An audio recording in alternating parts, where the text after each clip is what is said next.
For risotto, soups and much more, vegetable broth is a simple and important basic preparation to know, and definitely something not to be missed among your Italian recipes. So let's have a look how to prepare it.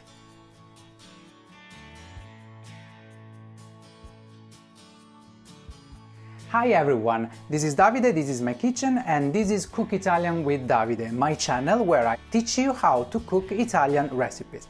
If you're new, remember to subscribe my channel and to hit that thumbs up button to give me a good like. And remember to leave a comment down below about this video and about the result of your recipe. Let's move right now to today's topic, the vegetable broth.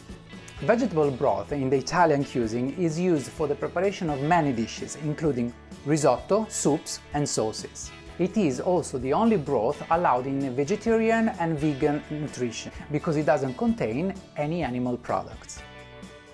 Often it is also used for long cooking recipes of vegetables, meat or even fish, because it allows you not to burn the sauté and to flavor the dishes without covering the original flavor. In this video I'm going to give you some tips and tricks about preparation and storing, and also some information about the calories. So stay tuned till the end if you don't want to miss a thing.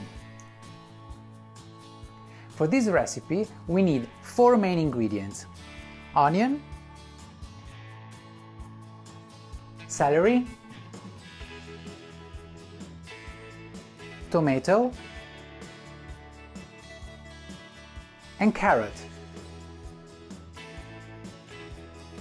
Let's start preparing the vegetables. So, I've chopped all the vegetables in big chunks and I've added a little bit of coarse black pepper, so they are ready. But, and this is the first tip that I'm going to give you, before adding all the vegetables, I've already put like a big pan on the hob with a middle temperature, not so low and not so high, 5 is here. But the tip that I'm going to give you is that first you need to add your onions, cut it in half inside, because you want to braise them. So no fat, nothing, just onions down. And where is my, okay, and you want to braise them. Why? Because braise them for a few minutes will allow your broth to reach a golden color, and also will add this little braised flavor to your broth. So this is a good tip. So after 4 minutes we can add the rest of the vegetables. As you can see, here I didn't add any oil or butter to braise the onion. You just need to be careful to turn it several times. We want to braise, not burn. The flavor given by braising the onion will help your broth taste freshly made even if eaten a few days later. And on storing, your broth can be kept in the fridge for about a week or stored in the freezer for a longer period, perhaps already divided into small containers ready to use. Ice trays, for instance, are also very good for making cubes.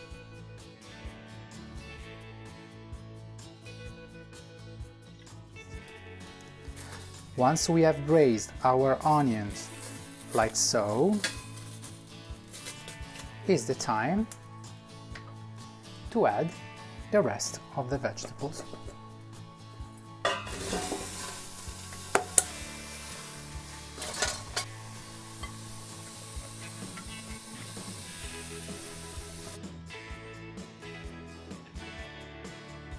And at this point we can add 2 liters of water. 2 liters of water will give you 1.5 liters of broth.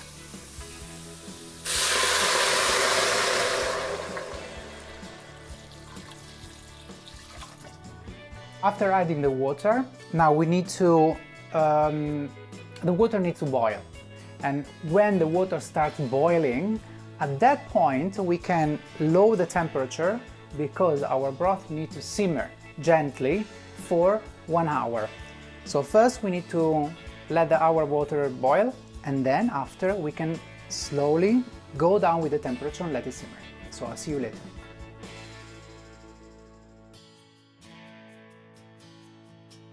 At this point we can leave our broth slowly simmering, so it's important we need to lower the temperature because it needs just to simmer for 1 hour.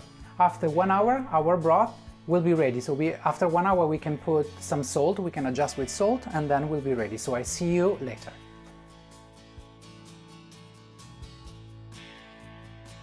So it's been an hour and this is the result. Have a look. So it's still simmering. Let me take a spatula. But this is the result that you want to obtain. Half a liter of water has already been evaporated, but this is exactly what we wanted, because we wanted 1.5 liters, and this is the result. So now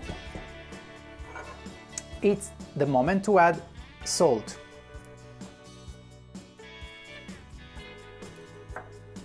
Give it a mix. And basically your broth is ready. So now next step is to filter it in order to remove all the vegetable and to keep your broth pure and ready to use. Vegetable broth, as well as being simple to prepare, is inexpensive, tasty and light. A 240-gram portion contains only 17 calories. This is why it is the best for diets that require light and balanced meals. Even by changing or adding other kind of vegetables such as carrots, pepper, courgette or potatoes, for example, your vegetable broth will never have an excessive caloric intake. Another advantage of preparing your own vegetable broth is that you decide how much salt to add, unlike the common pre-made broth you buy at the supermarket. The main drawback to store-bought vegetable broth, in fact, is that it is quite high in sodium. So now we are ready to filter our broth. Something important that I didn't say is that, for example, the vegetables that I've been using are the classic ones, let's say. But the good things of a vegetable broth is that you can use all the vegetables that you prefer. So if you prefer to use other vegetables, feel free to do it. This is a very versatile recipe. So actually, if I can give you another tip, something that will be very interesting to add is, for example, some ginger to give a little bit of spicy taste. You can add some cloves, you can have some cinnamon, or something that is really Mediterranean to try is to add some lemon or orange skin to give a very interesting and different flavor to your broth. So just be creative, you need to experiment. This is the base, but again, you can use all the ingredients that you want. And something else that I want to say is, what are you going to do with these vegetables? You definitely don't want to toss them. And you know what you can do? You can mash them and put them back in the broth, cook them like in a part of the broth with a little bit of rice and a little bit of small pasta, and you have an amazing soup with vegetables and a very healthy vegetable broth. So this time I gave you 2 recipes in one. This is very good.